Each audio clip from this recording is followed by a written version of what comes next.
অনেক এসে আছে দেশ বিদেশ থেকে। আজকে যে প্রশ্নগুলি উত্তর দেব এই সবগুলি প্রশ্ন বাংলাদেশ থেকে এসে আছে। বেশ কিছুদিন ধরে আমার ব্যস্ততার কারণে জবাব দিতে পারছি না। আর ভাই লিখেছেন যে এই উত্তরগুলো আপনার মুখ থেকে পাওয়া আমার খুব দরকার। আপনি একটা ভিডিও করে আপনার চ্যানেলে বা পেজে আপলোড করলে শুধুমাত্র আমার প্রশ্নগুলো দিয়ে, তাহলে আমি এবং এই দেশের অনেক মানুষ সঠিক ও সহিটা জানতে পারবো। এই প্রশ্নগুলি করেছেন। আর এছাড়া আমাদের কাছে অনেক প্রশ্ন এসে আছে।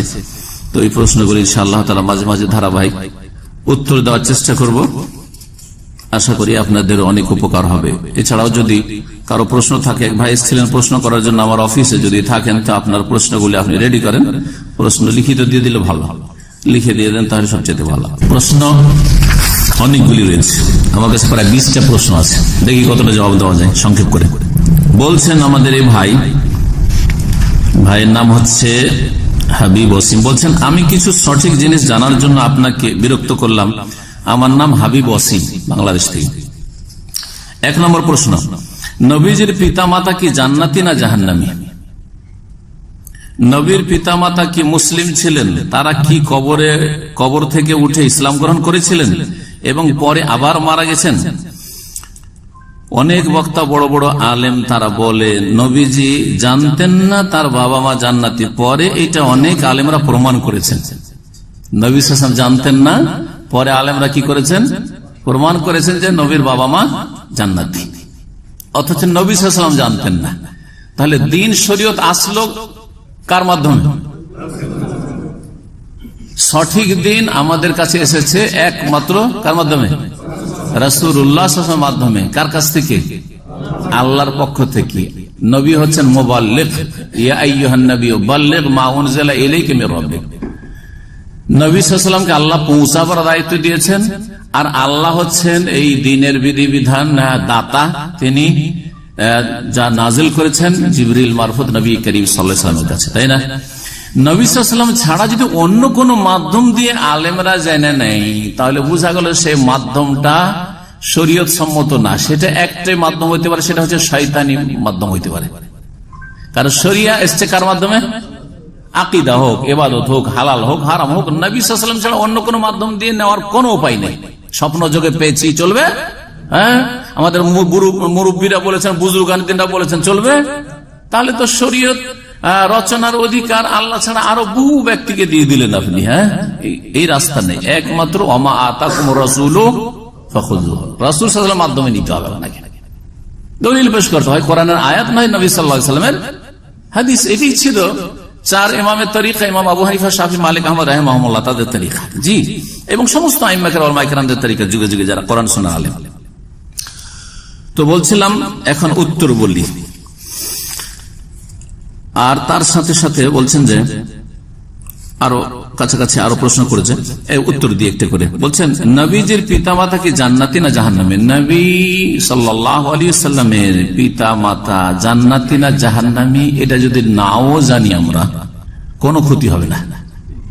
নাও জানি তাও কোনো ক্ষতি হবে না। প্রথম মৌলিক বিষয়টা জানি, জানা কোনো আকীদার বিষয় না যে আমাকে জানতে হবে নবীর মা বাপ যাবে কোথায়। যেমন আপনার মা বাপ কোথায় যাবে এটাও জানার দরকার নেই। দরকার আছে নাকি যে আপনাকে জানতে হবে? তাহলে ইমান আপনার ঠিক হবে যে আপনার বাপ মা জান্নাতে জাহান্নামে যাবে? আপনি নিজের চরকায় তেল দেন, নিজেরটা খোঁজ করেন যে আমি যাবো কোথায় যদি এখনই মারা যায়। তাহলে এটা হচ্ছে আপনার আমার করণীয়। আর যদি জেনেই ফেলেন তো এমন যে বিশাল কাজ করে দিলেন না, তবে একটা হাদিস জানলেন, আপনি একটা শরীয়তের হাদিস জানলেন। হাদিসে নবী করিম সাল্লাল্লাহু আলাইহি ওয়াসাল্লাম বলেছেন স্পষ্ট, নবীর পিতা মাতা কি মুসলিম ছিলেন?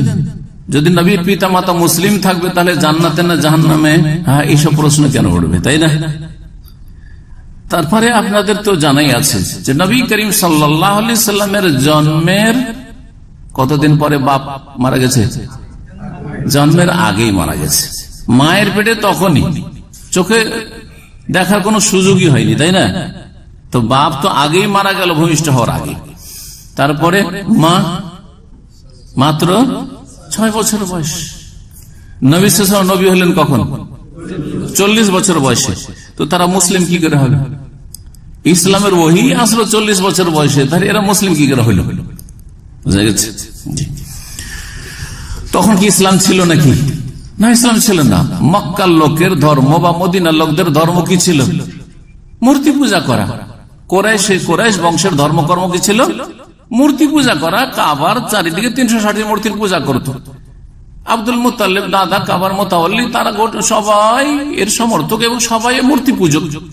সুতরাং সেই ধর্মের উপরে, শিরকের ধর্মের উপরে পিতামাতা ছিলেন।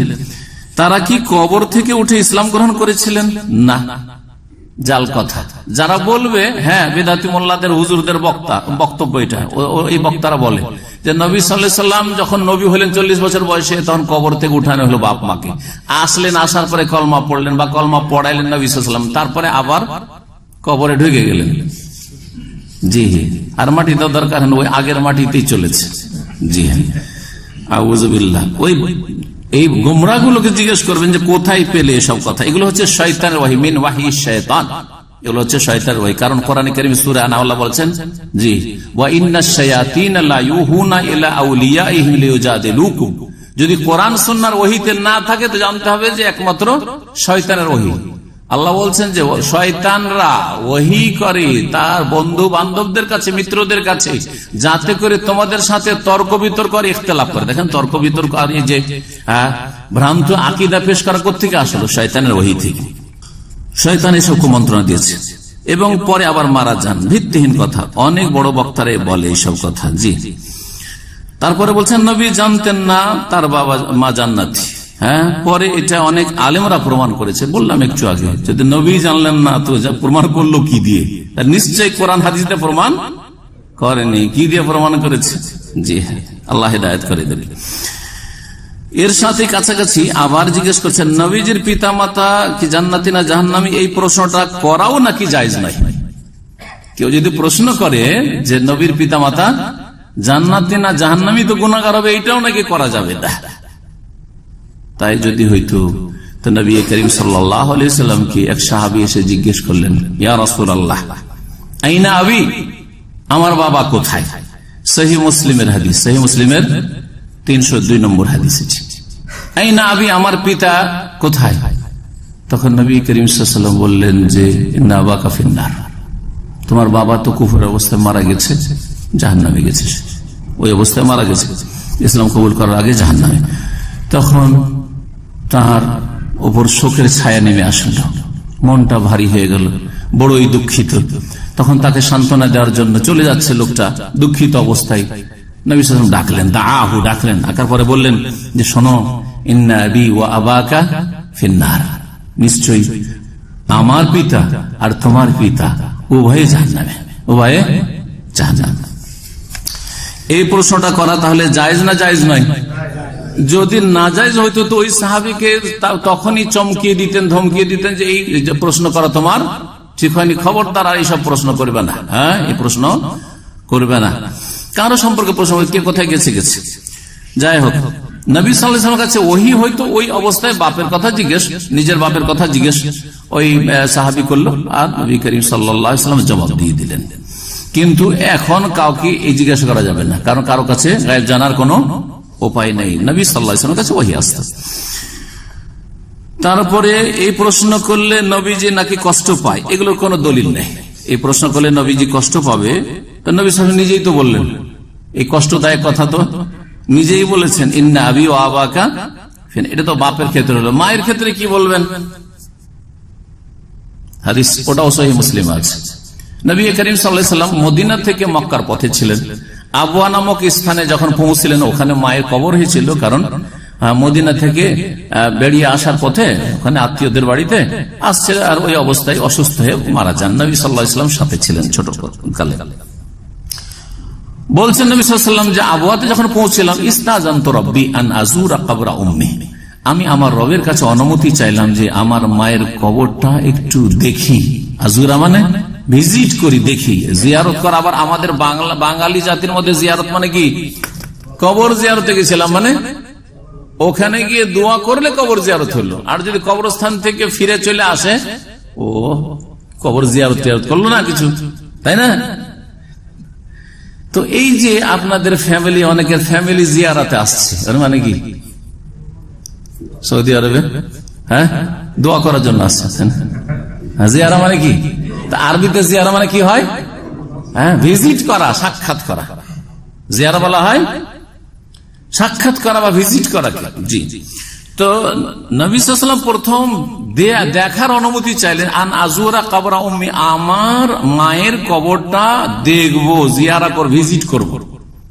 হাউজেন আলী অনুমতি দেওয়া, ঠিক আছে তোমার মার কবর দেখে আসুন। তাহলে বোঝা গেল যে অমুসলিমদের কবর যদি থাকে, কবর দেখতে যেতে পারে, আত্মীয়তার খাতিরে যদি অমুক জায়গায় আমার মায়ের কবর, বাপের কবর আছে বা কেউ কারো আছে। সফর করে নয়, সফর করে মুসলিমের কবরের জন্য সফর করা যায় না, কিন্তু রাস্তা দিয়ে যাচ্ছেন একটু দেখে নি, ঠিক আছে। সুম্মা ইস্তাযানতু রাব্বি আন আস্তাগফির লাহা, তারপরে আবার অনুমতি চাইলাম যে আমার মায়ের জন্য একটু ইস্তিগফার করি, মানে ক্ষমা প্রার্থনা করি, যে আল্লাহুম্মা আগফির লি উম্মি, আল্লাহ আমার মাকে ক্ষমা করে দাও। এই দোয়া করার জন্য কি চাইলাম? ইস্তাযানতু রাব্বি, রবের কাছে অনুমতি চাইলাম। ফালাম ইউযান লি, আমাকে পারমিশন দেওয়া হইল না। কেন দেওয়া হইল না? মুসলিমের জন্য দোয়া করা নিষিদ্ধ হইতো? মুসলিম থাকলে নিষিদ্ধ হইতো? কখনো নিষিদ্ধ হইতো না। তাহলে বোঝা গেল যে কুফরি অবস্থায় মারা গেছেন আমেনা, আর কুফরি অবস্থায় মারা গেলে আল্লাহ বলছেন ওমা হুম বিখারিজিনা মিনান নার। কোরআন আছে না নেই? যারা কুফরি অবস্থায়, শিরকের অবস্থায় মারা যাবে, তারা জাহান্নামের আগুন থেকে কখনো বের হবে না। এটি হচ্ছে ইন্নাহু মান ইউশরিক বিল্লাহি ফাকাদ হারামাল্লাহু আলাইহি জান্নাহ, যারা আল্লাহর সাথে শিরক করে, কুফরি করে মারা যাবে, তাদের উপর জান্নাতকে কি করেছে? আল্লাহ হারাম করেছেন, চিরতর হারাম করেছেন। তারপরে 3 নম্বর যে বিষয়টি, সেটা হচ্ছে সবার আগে কি নবীকে সৃষ্টি করা হয়েছে? না, সবার আগে নবী কারীম সাল্লাল্লাহু আলাইহি ওয়াসাল্লামকে সৃষ্টি করা হয়নি, এটি জাল কথা। নবীকে সৃষ্টি না করা হলে পৃথিবীর সৃষ্টি করা হইতো না, এটাও জাল কথা।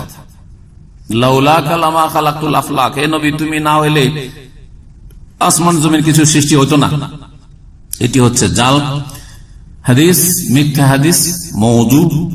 আর তারপরে আউয়ালা মা খালাকাল্লাহু নূরি, সর্বপ্রথম আমার নূর আল্লাহ সৃষ্টি করলেন, সর্বপ্রথম আমার নূর সৃষ্টি করলেন। এই যে হাদিস আমাদের সমাজে বিদাতি হুজুররা বয়ান করে, সম্মিলিত দুরূদ পাঠকারীরা, জিকিরকারীরা আর মাজারপন্থীরা, বিদাতিরা, এর কোন হাদিসের কিতাবে নেই।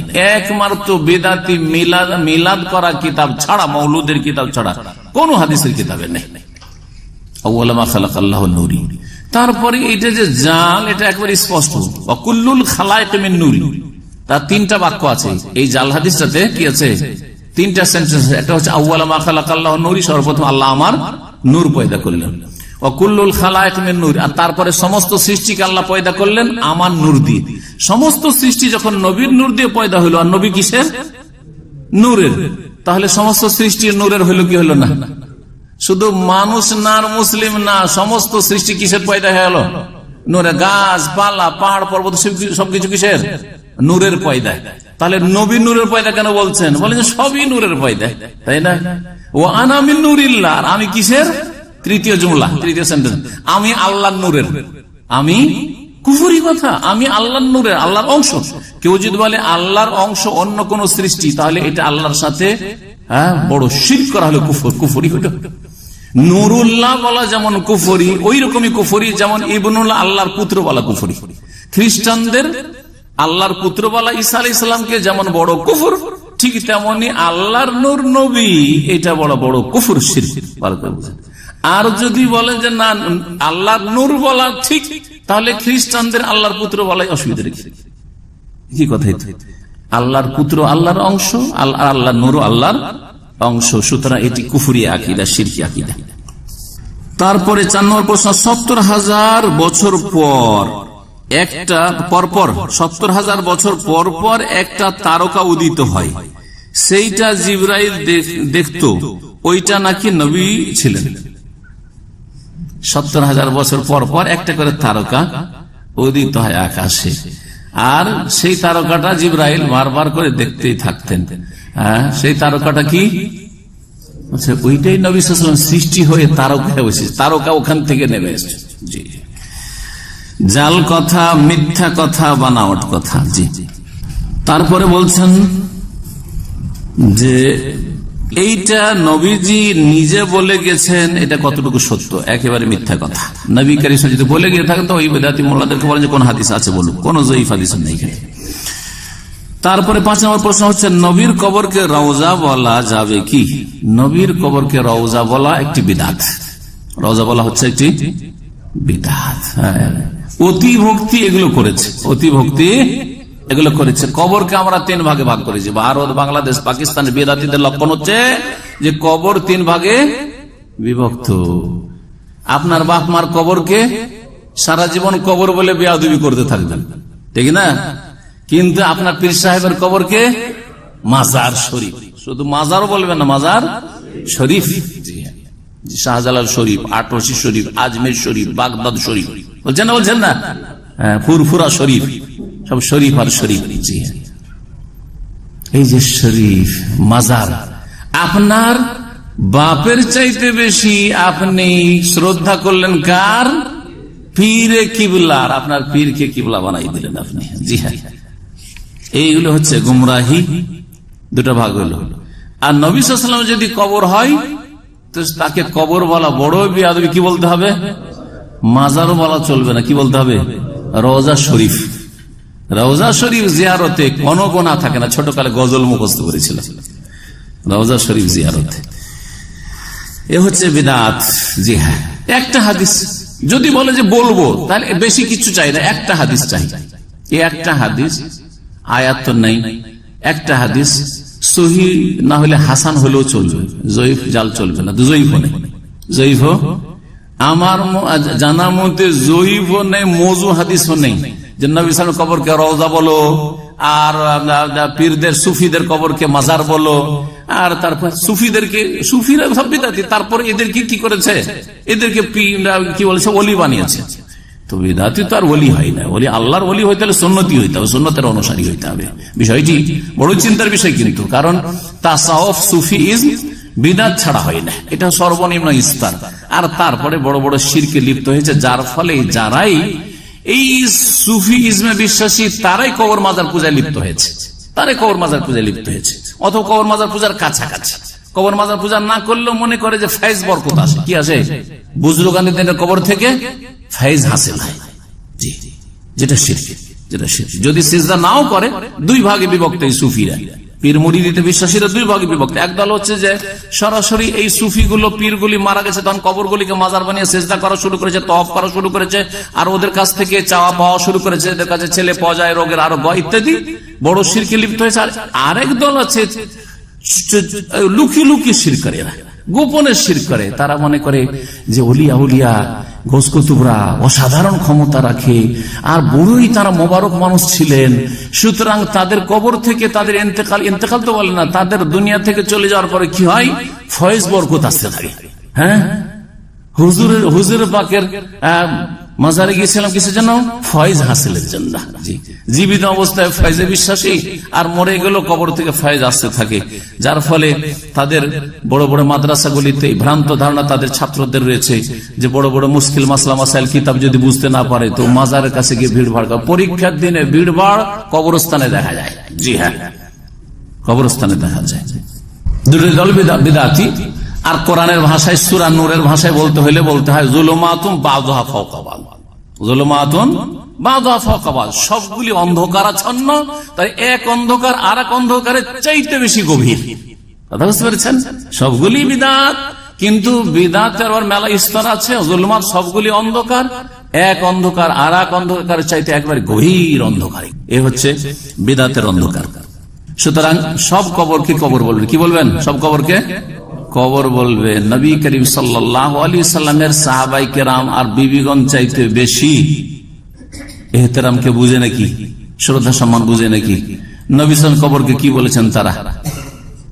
বহু হাদিস রয়েছে, আমি একটা আলোচনা অনেক আগে করেছিলাম, তাতে ওই হাদিসগুলি একসাথে করে উল্লেখ করেছিলাম। সাহাবীরা বলেছেন কবরুন নবী সাল্লাল্লাহু আলাইহি ওয়াসাল্লাম, কবরুন নবী সাল্লাল্লাহু আলাইহি ওয়াসাল্লাম, নবী সাল্লাল্লাহু আলাইহি সাল্লামের কবর। আচ্ছা, আল্লাহর ওলি, আল্লাহর ওলিদের কবরকে ভারত, বাংলাদেশ, পাকিস্তানে কি বলা হয়? মাজার বলা হয়, ঠিক না? সাহাবায়ে কেরামদের চাইতে বড় ওলি আর কেউ আছে নাকি নবীদের পরে? অধিকাংশ সাহাবায়ে কেরামরা কোথায় দাফন হয়েছে? বাকির কবরস্থানে, মদিনার জান্নাতুল বাকি যেটা বলছে। হ্যাঁ, কি বলছে? জান্নাতুল বাকি বলছে। জান্নাতুল বাকিও বলবেন না, ও আরেকটা বিদআতের কথা বলে দিয়ে আবার। বাকির কবরস্থান, ওখানে লেখা আছে এখনো দেখো না মাকবারাতুল বাকি। কি লেখা আছে? মাকবারা। মাকবারা মানে কবরস্থান, মাকবারা মানে কবরস্থান। বাকির কবরস্থান ওই জায়গার নাম ছিল ওই যুগে 1400 বছর আগে বাকি ছিল, আর মাকবারা মানে কবরস্থান। যেমন এখানে লেখা আছে মাকবারা, হ্যাঁ মাকবারা, ওই যে 91 এর পরে যা আছে মাকবারা লেখা আছে, মাকবারা মানে কবরস্থান।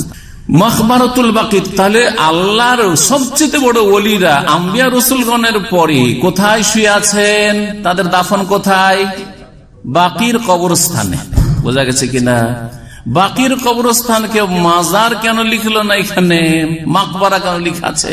হ্যাঁ, আবু বকরের মাজার, ওমরের মাজার, তো না আবু বকর কবর, ওমরের কবর, হ্যাঁ বলছেন না, ওসমান রাদিয়াল্লাহু তাআলা আনহুর কবর, আয়েশা রাদিয়াল্লাহু আনহার কবর, ইমাম মালিক রাহিমাহুল্লাহর কবর, সব কবর বাকিতে রয়েছে। আবু বকর ওমরের পরে বাকি সাহাবায়ে কেরাম যারা, অধিকাংশ সাহাবায়ে কেরাম যারা মদিনায় ইন্তেকাল করেছেন তাদের কবর কোথায় রয়েছে? বাকির কবরস্থান রয়েছে। তারপরও মাজার বলা হয় না। মক্কার মদিনার কবরস্থানকে জান্নাহ বলা, এটা একটা বিদআতি ভাষা। যেমন মাজার আর রওজা বলা আর কবরকে 3 ভাগ করা বেদাত, ভাষাগত বেদাত, তেমনি কবরস্থানকে কি বলা? মক্কার কবরস্থান হচ্ছে আল মুআল্লা, কিন্তু এটা কি বলে? মাকবারাতুল মুআল্লাকে ইন্ডিয়া, বাংলাদেশ, পাকিস্তান লোকেরা বলে জান্নাতুল মুআল্লা। কি বলে? জান্নাতুল মুআল্লা। আর মদিনার কবরস্থানকে জান্নাতুল বাকি। কেন? এগুলি হচ্ছে অতিরঞ্জন। ধর্মের নামে অতিরঞ্জন হচ্ছে বেদাতির লক্ষণ, আর দুনিয়াদারির ক্ষেত্রে অতি ভক্তি হচ্ছে চোরের লক্ষণ। এরা হচ্ছে দিন চোর, এরাও চোর, কিন্তু চোর দুটাই। একটা হচ্ছে ধর্ম চুরি করা, আপনার দিন আকীদা ঈমান চোর, আর আরেকটা হচ্ছে পয়সা চোর। পয়সা চুরি করলে পয়সায় গেল, কিন্তু ইমানটা তো থাকলো। কিন্তু যারা বিদাত করিয়েছে তারা ইমান চুরি করেছে, শিরক বিদাতে লিপ্ত করেছে। এই ধারণা কি দেয় নাই যে বাকির কবরস্থানে দাফন হইলি জান্নাত, এখানে সব জান্নাতি শুয়ে আছে। এখন যদি কোনো বেনামাজি, এখন মেলাতেও দাফন হচ্ছে বাকির কবরস্থানে বা মুআল্লাতে, ওর নামাজের কোন ঠিক আছে কিনা আল্লাহ ভালো জানে। মক্কায় মরলেই ওখানে কবরস্থান পেয়ে গেল, জান্নাত পাবে নাকি? হ্যাঁ, পাপির দাফন ওখানে হয় নাকি? নবী সাল্লাল্লাহু আলাইহি ওয়াসাল্লাম সাহাবায়ে কেরামদের যুগটা বাদ দিয়ে ভালো মানুষ ছিল, খারাপ ছিল, সাহাবায়ে কেরাম সকলেই ভালো। এটা আমাদের বিশ্বাস আছে, কারণ কোরআনের কথা এটা। জি হ্যাঁ, আল্লাহ তাদের প্রশংসা করে দিয়েছেন। কিন্তু তারপরে মুসলিম সমাজে সৎ আছে, অসৎ আছে। সৎ লোক মক্কায় মুআল্লাতে দাফন হয়েছে, আর অসৎ লোক দাফন হয়েছে। এইরকমই বাকিতে সৎ লোক দাফন হচ্ছে, অসৎ লোক দাফন হচ্ছে।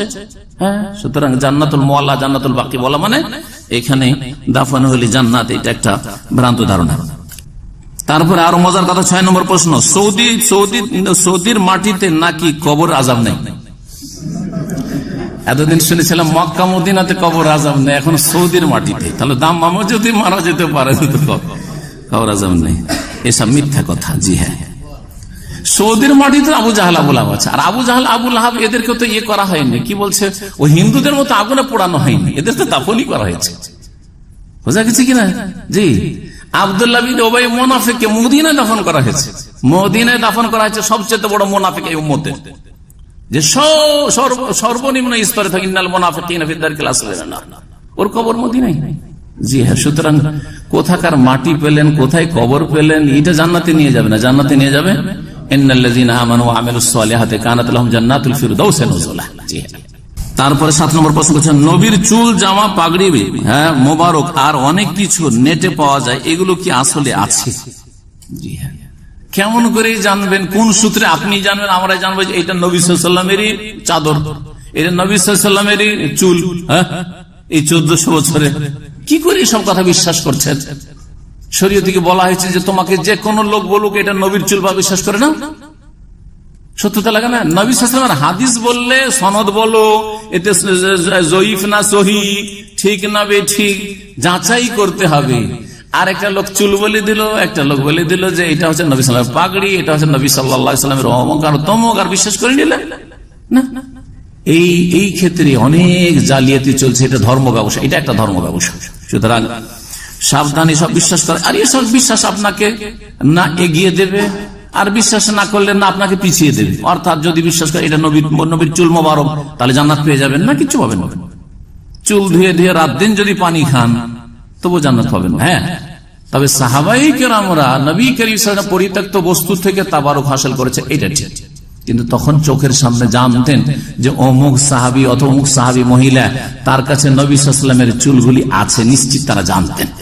এখন আর জানার কোন সূত্র নেই, সুতরাং এসব বিশ্বাস করা যাবে না। এমনকি এই যে আওলাদ রাসূল বিশ্বাস করা, এটাও বিশ্বাস করা যাবে না। কিভাবে বিশ্বাস করবেন? আরবদের মতো ভারত বাংলাদেশের লোকেরা বংশ পরম্পরা সিলসিলা নাসাব কেউ মুখস্থ রাখেনি, এরা ধর্ম ব্যবসা করছে এই পীরেরা আওলাদের রাসূল বলে। সুতরাং এই সব ভ্রান্ত বিশ্বাসও করবেন না, কারণ নবীর বংশ হয়েও যদি আকীদা আমল খারাপ হয় জাহান্নামে যাবে। নবীর আপন চাচা আবু লাহাব, তার ক্ষেত্রে কোরআনে আয়াত আছে, অন্য কারো কোনো কাফের ক্ষেত্রে কোরআনে আয়াত নাই, নাম ধরে, ঠিক কিনা? তাব্বাত ইয়াদা আবি লাহাব, আপন চাচা।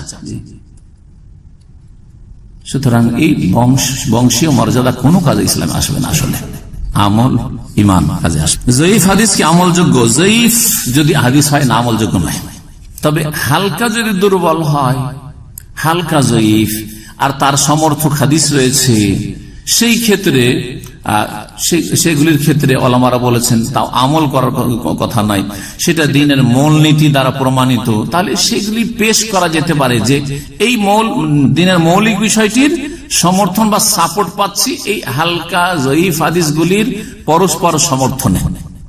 যেমন উদাহরণ দিয়ে বলি, এখানে যদি ধরেন 100 কেজির একটা বস্তা থাকে, ঠিক আছে, 100 কেজির বস্তা একা উঠাতে পারবেন না, এটা কিন্তু 2 জন মিলে অথবা 3 জন মিলে কি করবেন? উঠিয়ে নেবেন, ঠিক না? 50 কেজির বস্তা, আর একজন দুর্বল মানুষকে বলছেন 50 কেজি উঠাতে পারছেন না, আরেকজন দুর্বলকে, আপনারা লাগলেন না শক্তিশালীরা, আরেকজন দুর্বলকে বলে যে দুর্বল তুই, দুই দুর্বল মিলে উঠা। 2 দুর্বল মিলে উঠালে হয়তো পারতে পারে, বুঝতে পারছেন না? 2 দুর্বল মিলে একটু সবল হইল, কিন্তু 2 জনেই যদি এমন হয় যে একেবারে অচল, এত দুর্বল অচল, তাহলে কি আর পারবে? 2 জনখানে এইরকম অচল একেবারে, যেগুলো দুর্বল, নিজের শরীর নিয়ে উঠতে পারে না, দাঁড়াইতে পারে না, ওরা 10 জন দুর্বল এরকম হইলেও তো উঠাইতে পারবে না, পারবে? এই জন্য বললাম যে জয়ীফ হাদিসের উপর আমল করা জায়েজ নয়। আর হালকা জয়ীফ হলে 3টি শর্তের সাথে তাও আমল নয়, সমর্থনে পেশ করা যেতে পারে। কেউ কেউ বলেছেন ফাজাইলে, ফাজাইলে মানে কোন বিধান হুকুম কায়েম হবে না, এতে এত নেকি পাওয়া যাবে, এগুলো প্রমাণিত হুকুম হয়ে গেল, এত নেকি এতে পাওয়া যাবে। ওটা হচ্ছে কি সমর্থক হাদিস ধরেন, এই বিষয়ে আমি সাপোর্ট পাচ্ছি, এই বিষয়টা যেটা স্বীকৃত শরীয়তে। মূর্খের এবাদতের চাইতে 9 নম্বর প্রশ্ন, মূর্খের এবাদতের চাইতে আলেমের ঘুম উত্তম, এটা কতটুকু সহি? আপনাদেরকে কেমন লাগছে? অতি ভক্তিতে সহি লাগছে, তাই না? অতি ভক্তি এমন হুজুরদের ক্ষেত্রে যে হুজুররা যদি ঘুমিয়েও থাকে, হুজুর ঘুমিয়ে আছে আর আমি নামাজ পড়ছি, হুজুর ঘুমিয়ে আমার চাইতে বেশি নেকি পেল না, এগুলো হুজুরদের শয়তানি কথা, এগুলো কোরআন হাদিসের কথা নাই। ওরা ঘুমিয়ে থাকতে চায়, আপনাদের পকেট থেকে চুরি করতে চায়, শুধু কিভাবে টাকা লুটছে এরকম করে দেখছি পীররা দিচ্ছে। আজকে দেখলাম আল্লাহর মুস্তাআন, এইভাবে শুধু মুরিদানরা পাগলের মতো। হাইরে বাঙালি জাতি এত আলেম ওলামাকে ভালোবাসে, কিন্তু এই আলেম ওলামা বিদআতীরা এদের শোষণ করছে, চুষে নিয়েছে, যে এত ভালোবাসছিস তোদের সব লুটে নেব, সব লুটপাট এমন ভাবে নিচ্ছে যে আপনি ওইভাবে গাছের ফল তুলতে কোনো কাউকে দেখেননি। জি হ্যাঁ, গাছের ফলমূল ওইভাবে তুলতে দেখেননি বা ভাঙতে দেখেনি, যেভাবে টাকা ভেঙে নিয়ে যাচ্ছে আপনাদের কাছ থেকে। আউযুবিল্লাহ। আর দুটো দেখলাম, দুটি আবার হক্কানি পীর দেশে, দুটি আবার কি হক্কানি পীর, মানে এরা নারী টারি পছন্দ করে না, মানে হক্কানি, শিরক কুফরি সব আছে, কিন্তু নারী টারি পছন্দ করে না। হ্যাঁ, জিকির শোনায় আর কাদায়, আর বড় বড় জাহাজে করে উঠিয়ে জান্নাতে নিয়ে যাবে, এই আশা দিয়ে টাকা নেই আপনাদের। জাল কথা।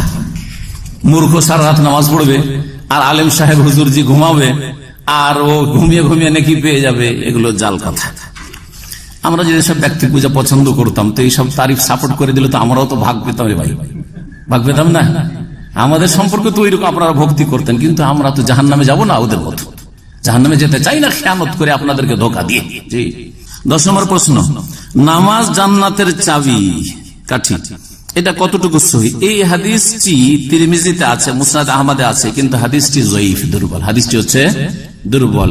আসসালাতু মিফতাহুল জান্নাহ বা মিফতাহুল জান্নাতে আসসালাতু, এইভাবে আছে, মিফতাহুল জান্নাতে আসসালাতু, সহিহ হাদিস নয়, সুতরাং এটা বর্ণনা করবেন না।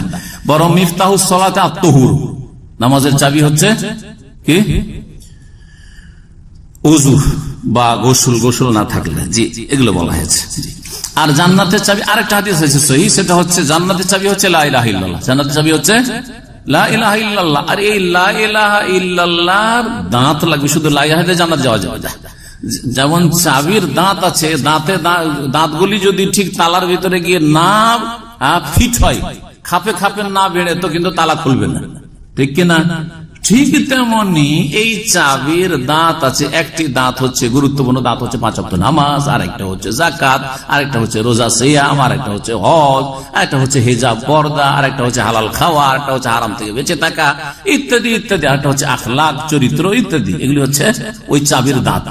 লা ইলাহা ইল্লাল্লাহকে চাবি বলা যেতে পারে, কিন্তু সেই চাবি শুধু লা ইলাহা ইল্লাল্লাহ দিয়ে কাজ হবে না, তালা খুলবে না জান্নাতে যতক্ষণ পর্যন্ত ওতে ওই দাঁতগুলি ঠিক না থাকবে। সেগুলি হচ্ছে ইসলামের হুকুম হাকাম বিধিবিধান। 11 নম্বর প্রশ্ন হচ্ছে নামাজে হাত বুকে বাঁধতে হবে, এটা কি বাধ্যতামূলক নাকি নাভির নিচে বাঁধলেও নামাজ হবে? নামাজে বুকের ওপর হাত বাঁধবেন, এটি হচ্ছে সুন্নাত, বাধ্যতামূলক বলবো না, কিন্তু এটি হচ্ছে সুন্নাত। সুন্নত পালন করবেন না ছাড়বেন? সুন্নতের ক্ষেত্রে অনেকে বলে যে এটা না করলে কি হবে না, এরকম প্রশ্ন করে, তাদেরকে জিজ্ঞাসা করব।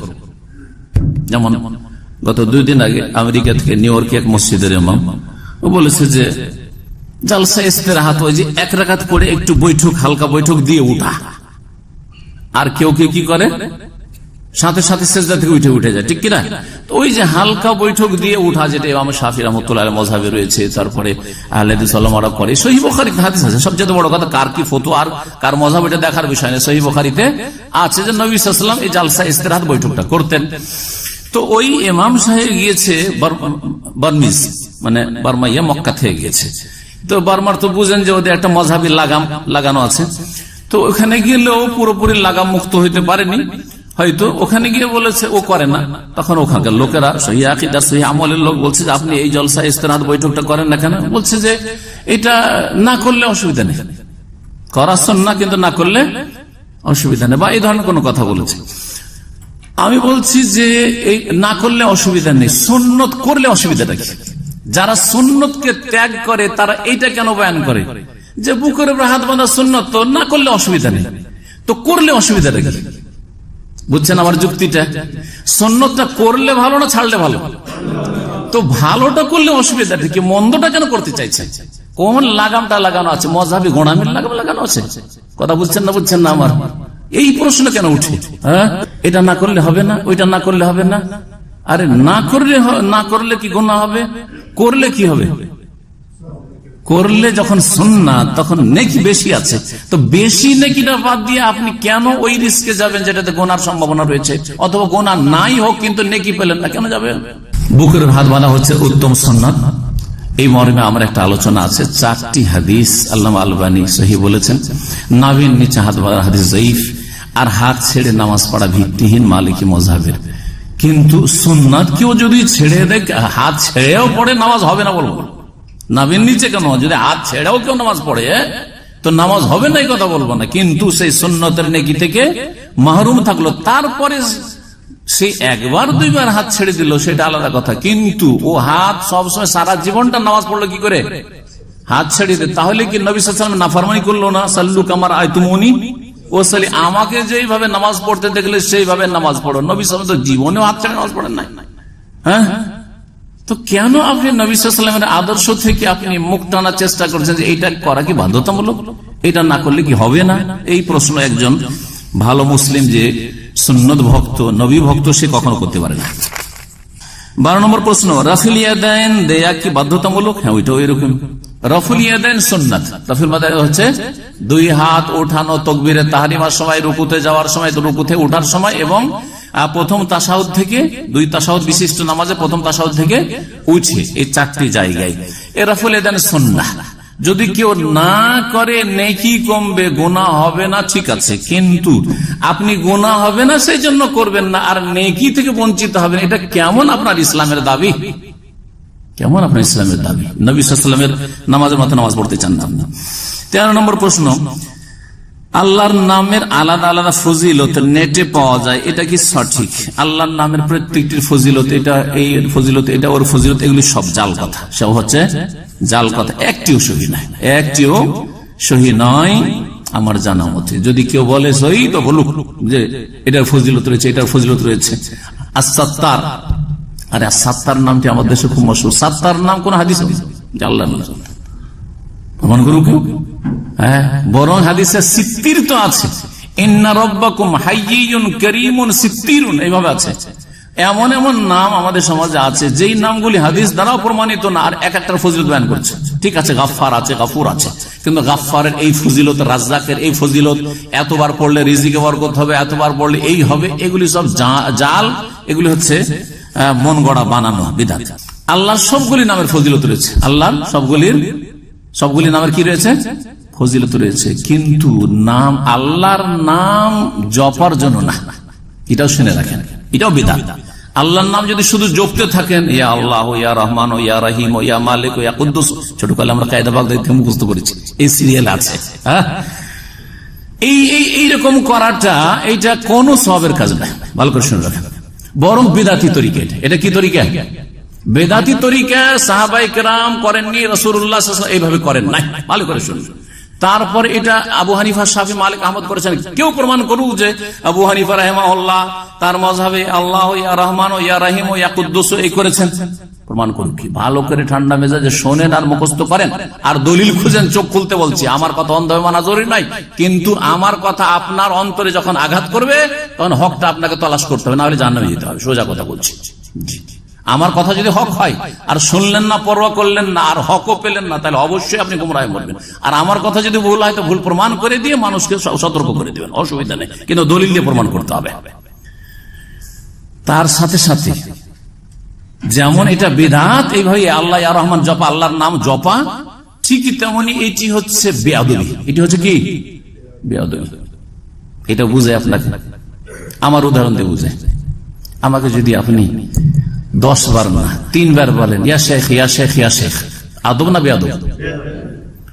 কিন্তু যদি বলেন ইয়া শেখ ভালো আছেন, আদব হইল না? হইল না? হ্যাঁ, ঠিক তেমনি ইয়া আল্লাহ, ইয়া রহমান, ইয়া মালিক করা বেয়াদব। কিন্তু ইয়া আল্লাহ তুমি গুনাহ খাতা মাফ করো, ইয়া রহমান তুমি দয়া করো, ইয়া রাজ্জাক তুমি রিজিকের ব্যবস্থা করো, এটা হচ্ছে আদব, এটা হচ্ছে দোয়া। বোঝা গেছে এবারে? জি হ্যাঁ, ভালো করে শুনুন, শিখেন, দিন শিখেন। আসলে দিন ভুল শিখানো হয়েছে আমাদের দেশে। এই জপানো শেখা হয়েছে, জপা হিন্দুদের সাধু সন্ন্যাসী থেকে শেখা হয়েছে। হ্যাঁ, মালা জপা, এই নাম জপা, এই করা, সেই করা, এইসব জপা নামগুলি এসছে আসলে হিন্দুদের থেকে। আল্লাহর নামের আলাদা আলাদা ফজিলতে কিছুই নেই। আল্লাহর নাম মুখস্থ রাখলে সে জান্নাতে যেতে পারে। 14 নম্বর প্রশ্ন, আল্লাহর নাম শুধু মুখস্থ করলে জান্নাতে যাওয়া যাবে না। আল্লাহর নাম যদি আয়ত্ত করে, হাদিস আছে, ইন্না লিল্লাহি 99 ইসমান মিআতান ইল্লা ওয়াহিদা মান আহসাহা দাখালাল জান্নাহ। সহিহ বুখারীর হাদিস। নবী কারীম সাল্লাল্লাহু আলাইহি ওয়াসাল্লাম বলছেন যে আল্লাহর কতটি নাম রয়েছে? 100তে 1 কম 99টি নাম রয়েছে। মান আহসাহা, আহসা মানে হাফেজানা, হাফেজা মানে হেফজ করা, মুখস্থ করা। যদি হাফেজা বলতেন তো বলছে আল্লাহ 99টা নাম মুখস্থ করলে জান্নাতে যাওয়া যাবে। হাফেজা তো বলেননি। নবী সাল্লাল্লাহু আলাইহি ওয়াসাল্লাম জানতেন না হাফেজা শব্দটি? হ্যাঁ, জানতেন, কোরআনে রয়েছে, ইন্না নাহনু নাযালনা যিকরা ওয়া ইন্না লাহু লাহাফিজুন। হাফেজ বলেননি, হেফজ করা বলেননি। মান আহসা, আহসা মানে আয়ত্তে করা, যে নিজের আয়ত্তে রাখবে।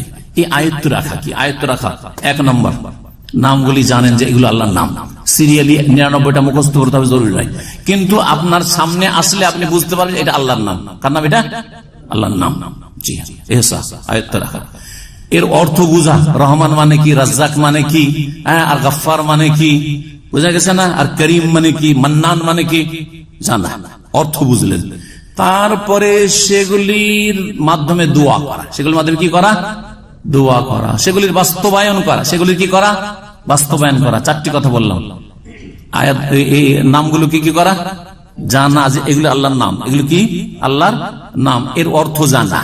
তারপর এগুলির প্রতি আমল করা, আর এগুলির মাধ্যমে দোয়া করা। এগুলির প্রতি আমল করাটা কেমন করা হবে? দোয়া করা তো বুঝলাম, হ্যাঁ, ইয়া আল্লাহ, যেমন আল্লাহুম্মা গফিরলি বলছি না, হ্যাঁ, হে গফফার তুমি মাফ করো, হে রাজ্জাক তুমি রিজিক দান করো, হে রহমান তুমি রহম করো, তাই না? ইয়া শাফি তুমি শেফা দান করো। ঠিক আছে, এটা হচ্ছে দোয়া করা। আমল করা, আমল করা, এই নামগুলির যে অর্থ রয়েছে সেই অর্থ অনুযায়ী আপনার জীবনটা গড়বেন। এটা হচ্ছে আমল করা, কাজে পরিণত করা। আল্লাহর নাম হচ্ছে বসির। আল্লাহর নাম কি? বসির মানে কি? সর্বদ্রষ্টা, যিনি সবকিছু দেখেন। আল্লাহ সবকিছু দেখছেন, সুতরাং আল্লাহর সামনে আমি কি করে গুনাহ করতে পারি? আল্লাহর সামনে শুয়ে আছি আর নামাজ পড়তে গেলাম না, কি করে হইতে পারে? এটা হচ্ছে এই বসির আমল করা। আল্লাহ যেন আমাকে খারাপ অবস্থায় না দেখে। ফজরের নামাজের সময় সূর্য উঠে গেল, আল্লাহ দেখলেন আমি শুয়ে থেকে গেলাম, এটা যেন না হয়। আলিম, আলিম মানে কি? যিনি সবকিছু জানেন। আল্লাহ সবকিছু জানছেন, সুতরাং বাথরুমে ঢুকিয়ে হস্তমৈথুন কি করে করতে পারে? আল্লাহ তো দেখে দিলেন। হ্যাঁ, জেনার কাছে কি করে গেলাম, কি করে চুরি করলাম, কি করে আমি বেঈমানি করলাম, কি করে আমি এখানে টাকা পয়সা নিয়ে কারো উধাও হয়ে গেলাম হক মেরে, আল্লাহ তো জেনে গেলেন, আল্লাহ তো দেখে নিলেন। জি, বোঝা গেছে কিনা? কাদির, কাদির মানে কি? সর্বশক্তিমান। আল্লাহর ক্ষমতার বাইরে আমরা যেতে পারবো? পারবো না। তাহলে আমি বা আপনি কেউ এখান থেকে টাকা পয়সা মেরে দেশে উধাও হয়ে চলে যাচ্ছেন, আপনি কাদিরের উপর আমল করলেন না। আমি ধরা খেলাম না এখানে প্রশাসনের কাছে, যার টাকা মেরে পালালাম সেও ধরতে পারলো না, কিন্তু কাদির সর্বশক্তিমান আল্লাহ রাব্বুল আলামিন, তার ক্ষমতার কুদরতের বাইরে আমি বাংলাদেশ কেন মাটির তলায় ঢুকে গেল, আল্লাহ বের করে নিয়ে আসবেন। আসবেন আসবেন না? যেখানেই থাকো না কেন আল্লাহ তোমাদের সকলকে হাজির করবে সেই দিনে। এগুলো হচ্ছে কি করা? আমল করা। এর মাধ্যমে জিন্দগি সুন্দর হবে। তাহলে এই চারটি কথা মনে রাখবেন। কে বলতে পারেন আল্লাহর নামগুলি সম্পর্কে যদি এই চারটি কাজ করেন তো জান্নাত পাওয়া যাবে? পাওয়া যাবে না? যাবে না? হ্যাঁ, জানা যে এগুলি আল্লাহর নাম, ওকে ফাল থাকা, মুখস্থ সিরিয়ালি থাকার না থাকা, হয়তো 99টা জুড়তে পারবে না, কিন্তু আপনার সামনে আসলে এটা আলিম আল্লাহর নাম, কাদির আল্লাহর নাম, জি, রাকিব আল্লাহর নাম, জানছেন, জি। অর্থ বুঝা, রাকিব মানে বুঝতে হবে, নাহলে কেমন করে আপনার উপর তাসির হবে। বাসির মানে বুঝেন না তো আপনি তো আল্লাহর সামনে পাপ করতে থাকবেন। হ্যাঁ, জি, আমল করা, এগুলো হচ্ছে আমল করা, যেটা বললাম। তারপর দোয়া করা, ইয়া আলিম, হে সর্বজ্ঞ, তুমি সবকিছু জানছো আল্লাহ, আমার কি অবস্থা, আমার বাড়িতে খাবার নাই, আমার চাকরি নেই, আলিম বলে আল্লাহর কাছে চাইছেন ইত্যাদি। শুধু মুখস্থ করলে জান্নাত পাওয়া যাবে, এটি জাল কথা, ভুল কথা। 15 নম্বর প্রশ্ন, সুন্নত নামাজ না পড়লে কি গুনাহ হবে? এইটাও ওই রকম প্রশ্ন। না পড়লে কি গুনাহ হবে? পড়লে কি হবে? পড়লে যখন সওয়াব হবে, তো না পড়ার কেন প্রশ্ন? পড়বেন আপনি। তবে যেই ব্যক্তি ফরজ আদায় করে, ওয়াজিবগুলো আদায় করে আর হারাম কাবিরা থেকে বাঁচে, সে 33 থেকে 40 মার্ক পেয়ে পাশ করে নেবে, এটা জেনে রাখেন। এখন স্কুল কলেজে যেমন ছাত্র ছিলেন তেমন আপনি আল্লাহর কাছে হইতে চান নাকি? এখন স্কুল কলেজে আমরা মাদ্রাসা পড়েছি, আমাদের সাথে মেলা রকমের ছাত্র থাকতো। কারো একটা নম্বর কেটে গেলে সারাদিন ব্যথায় ব্যথিত থাকতো।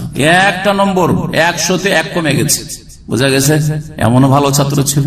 আবার কিছু ছাত্র যেদিন 33 পেয়ে গেছে, বলছে কাজ হয়ে গেছে, পাস করে নিয়েছে, কাজ হয়ে গেছে, আজকে পাস। জি হ্যাঁ, ঠিক না? ওর মাথার ব্যথা আমি 33 পাবো কিনা। তা আপনি কোন মার্কা মুসলমান আপনি চিন্তা করেন। যদি মনে করেন আমার 33 দরকার জান্নাত যাওয়ার জন্য, তো আশা করি আপনি ফরজ 17 রাকাত নামাজ পড়লে আর তারপর বাকি ফরজ, শুধু এই নামাজ দিয়ে জান্নাত নয়, বাকি ফরজ আখলাক আমলে, তার আগে আকীদা ঠিক থাকতে হবে, যাকাত ঠিক আছে, রোজা ঠিক আছে, হজ ঠিক আছে, আর তারপরে আপনার হারাম কাবিরা থেকে বেঁচে আছেন। সাগিরা গুনাহ অল্প স্বল্প থাকলেও নেকির মাধ্যমে গুনাহ, কিন্তু যদি সাগিরাই ডেইলি যদি 10টা 20টা 50টা হইতে থাকে, সেটা আবার কাবিরার আকার ধারণ করবে। এগুলো চিন্তার বিষয় রয়েছে। এক কথা, একজন মুমিন মানুষ কখনো নিজেকে রিস্কে রাখবে না যে আমি জাহান্নামের ঝুঁকিতে থাকি। এই জন্য আপনি গুনার কাজে যাবেন না, আর সুন্নত নামাজ যথাসাধ্য পালন করবেন। কখনো যদি কাজ বশত ছুটে যায়, ডিউটির কারণে ছেড়ে দেন, অসুবিধা নাই। এদিকে কফিল নারাজ, তাড়াতাড়ি দোকান খুল। আর আমাদের বাংলা ভাষাভাষীরা তো ফরজ আর সুন্নতকে সমান করে পড়ে। এর সাথে 17 যদি পড়েন তো কফিল তো 12 বাজিয়ে দিবেন দোকানে, ঠিক কিনা?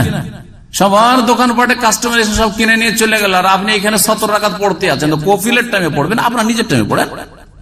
বুঝা গেছে? জি। 16 নম্বর প্রশ্ন, আল্লাহ তাআলা অনেক রহমান রহিম, সবাইকে তো মাফ করে দিবেন, সবাই জান্নাতে যাবে। তাহলে যারা বেশি বেশি আমল করলো তাদের কি লাভ হইল? লাভ বুঝতে পারেন না? অবশ্যই লাভ আছে। যারা বেশি বেশি আমল করলো বিনা আযাবে বিনা হিসাবে জান্নাত পেতে পারে। বিনা আযাব, দুটো কথা হাদিস আছে, বিনা আযাবে এমনকি বিনা হিসাবে। এক শ্রেণীর লোক আছে আযাবও হইল না আর হিসাবও হইল না, বিনা হিসাবে যাও, বিনা হিসাবে জান্নাতে যাও। 70,000 ক্ষেত্রে নবী সাল্লাল্লাহু আলাইহি ওয়াসাল্লাম বলেছেন। আর আরেক দল আছে হিসাব তো হবে কিন্তু হালকা হিসাব, হিসাবাই ইয়াসিরা, সহজ হালকা হিসাব হবে, হ্যাঁ, কিন্তু আযাব হবে না, আযাব হবে না। আর এক দল আছে হয়তো কঠিন হিসাবই হইল, কিছু কাবিরা গুনাহ করেছে কিন্তু আল্লাহ গুনাহ মাফ করে দিয়েছেন, তার অনেক নেকি থাকার কারণে মাফ করে দিয়েছেন, ওর কি হলো না, আযাবও হইল না, আযাবও হলো না। আর এক দল আছে জান্নাতে গেল কিন্তু আযাব, দুনিয়াতে মেলা আযাব হয়েছে, মানসিক অশান্তি, পারিবারিক অশান্তি, আর্থিক অশান্তি, সামাজিক অশান্তি ইত্যাদি ইত্যাদি, জালেমের জুলমের শিকার, কবরে গিয়ে আযাব হয়েছে, তারপরে হাসর মাঠে ক্লিন হয়ে চলে গেছে। এমন হবে ও কবরের আযাব দিয়ে ও মাফ হয়ে গেছে, হতে পারে না, পারে না? ও অসংখ্য লোক এরকম হবে, অসংখ্য মুসলিমরা এরকম হবে। জি। আর যারা ভালো মানুষ তাদের কথা বললাম। আবার কিছু লোক আছে দুনিয়ার আযাব, আবার মরণের পর কবরের আযাব, আবার হাসরের মাঠের আযাব, তা দিয়েও মাফ হলো না, এখন জাহান্নামে যা থাক 1000 বছর, আর তারপরে তখন জান্নাতে উঠে আসবে, এটাও হবে। লাখ লাখ বছর থেকেও কেউ উঠে আসবে হয়তো। জি। তা আপনি কেন পার্থক্য বুঝতে পারছেন? অবশ্যই পার্থক্য আছে, অবশ্যই পার্থক্য আছে। জি। ফাস্তাবিকুল খায়রাত, আল্লাহ বলেন ভালো কাজে কি করো? প্রতিযোগিতা করো, প্রতিযোগিতা করে। 17 নম্বর প্রশ্ন, হাঁটুর ওপর কাপড় তুলে উজু করে আরবিরে, এটা বড় দোষ ধরে আমার দেশের মানুষরা। এটা কি জায়েজ? দেখেন, গোসল করার জন্য যেমন শরীরে কাপড় থাকা জরুরি না, যদি শরীর ঢেকে গোসল করেন ভালো কথা। নবী করিম সাল্লাল্লাহু আলাইহি ওয়াসাল্লাম নিজের গায়ের ওপরের কাপড় খুলতেন না। আপনি যদি মনে করেন আমি গোসলে পানি ঢালবো, তখন আমার শরীরে গেঞ্জিও যেমন থাকে, এটা আপনার অধিক ভদ্রতা। বিশেষ করে আমরা বাইরে যখন গোসল করি খালি গায়ে অনেকে হইতে পারবো না, অনেকে হইতে পারবো না। আমরা আমাদের নলকূপ গুলো বাইরে থাকে অনেক সময়, ঠিক না? নলকূপ, তখন গেঞ্জি গায়ে গিয়ে হইতে গোসল করছি, ঠিক না? গেঞ্জিও আছে আর এদিকে লুঙ্গিও আছে বা পায়জামা আছে। আবার অনেকে আছে খালি গায়ে করছে কিন্তু নিচের দিয়ে কাপড় আছে, অনেকে আছে হাফ প্যান্ট পরে করছে। নির্জনের লোকজনের সামনে যদি না থাকে, নির্জনে থাকে, তাহলে শরীরে কাপড় রেখে গোসল করতে হবে, এমন কোনো জরুরি বিষয় নয়। ইমাম বুখারী রাহমাতুল্লাহ একটি অধ্যায় কায়েম করেছেন, বাবুল ইগতিসালি বা বাবুল গোসলে ওরিয়ানান, বস্ত্রহীন হয়ে বিবস্ত্র হয়ে গোসল করার বৈধতা। আর দুটি হাদিস ওখানে নিয়ে এসেছেন, আইয়ুব আলাইহিস সালামের আর মুসা আলাইহিস সালামের। জি। উত্তম হচ্ছে শরীরে কাপড় রেখে, বিশেষ করে লজ্জা স্থানে নাভি থেকে নিয়ে হাঁটু পর্যন্ত কাপড় রেখে গোসল করা, যদিও নির্জন হোক না কেন। যেমন গোসলের জন্য শরীরে কাপড় থাকা শর্ত না, ঠিক তেমনি ছোট তাহারাত হচ্ছে উজু, বড় তাহারাত হচ্ছে গোসল, আর ছোট পবিত্রতা হচ্ছে উজু। উজুর ক্ষেত্রেও হাঁটু কেন, গোটা শরীরে যদি কাপড় না থাকে, যখন গোসল করছেন বিবস্ত্রে, তখন যদি ওই অবস্থাতে উল্লঙ্গ হয়ে উজু করেন তাও উজু হবে। ভালো করে শুনে। আর যদি কেউ বলে আরে দেখো দেখো আমার এই ফতোয়ার উপরে কেউ দেখো দেখো, খুব মূর্খ লোকেরা হয়তো কিছু লিখবে, বুঝা গেছে কিনা, ওকে বলবো যে একটা দলিল নিয়ে আসো যে উজু ভঙ্গের কারণগুলির মধ্যে হাঁটুর ওপর কাপড় উঠা। একটা দলিল নিয়ে আসো, বেশি কিছু চাই না, আমি দলিলের সাথে চলতে চাই। বুঝা গেছে কিনা? আবার বুঝাচ্ছি যে যেমন গোসলের জন্য শরীরে কাপড় থাকা জরুরি না, ঠিক তেমনি উজুর সময় শরীরে কাপড় থাকা জরুরি নাই। সুতরাং হাঁটুর উপরে কাপড় উঠলেও উজু হবে, উজু করতেও পারবেন, আর উজু নষ্ট হবে না। কিন্তু ভারত, বাংলাদেশ, পাকিস্তান, আমরাও ছোটতে ওইরকম মনে করতাম, আরে হাঁটুর উপরে যেন কাপড় না উঠে, হাঁটুর উপরে কাপড় না উঠে। শুধু তাই নয়, এক শ্রেণীর লোকেরা আমাদের ভারত বাংলাদেশ আছে, আমার কাছে ফতোয়া জিজ্ঞাসা করেছে, বিবির কাছে সহবাসে যায় তো এমন করে কাপড়কে মজবুত করে হাঁটুর সাথে বাঁধে, হাঁটুর উপরে কাপড় উঠতে দেয় না, হাঁটুর উপরে কাপড় উঠতে দেয় না। আজকাল ব্লু ফিল্ম দেখা যুগে যুবক পোলাপানদের এসব বিশ্বাস হবে না, কিন্তু কোরআনে বা হাদিসের কথা বললে ওই গোড়ারা এগুলো বিশ্বাস করবে না। আরে ভাই, স্ত্রীর সাথে স্ত্রীর সম্ভোগ আপনাকে যে কোনো অবস্থায় জায়েজ রয়েছে, বাস স্থান ঠিক থাকতে হবে, প্লেস ঠিক থাকতে হবে। প্লেস আবার এদিক ওদিক গেলে হবে না, এই ইহুদি নাসারাদের মতো নোংরামি করলে হবে না। মুখ ব্যবহার করা আর পায়ুপথ ব্যবহার করা অথবা অন্য কোন জায়গায়, এটা চলবে না। কি হইতে হবে? যেই জায়গা আল্লাহ রাব্বুল আলামিন সৃষ্টি করেছেন সহবাসের জন্য, সেই জায়গায় হইতে হবে। যেখানে সহবাস করলে প্রজন্ম বড়ে ছেলে মেয়ে হয়, গর্ভধারণ হয়, সেখানে হইতে হবে। আমার কথা বুঝতে পারছেন না? পারছেন না? জি হ্যাঁ। আজকে এখানে 17টি প্রশ্নের মাধ্যমে মুহাম্মদ ওয়া আলা আলিহি ওয়া সাহবিহি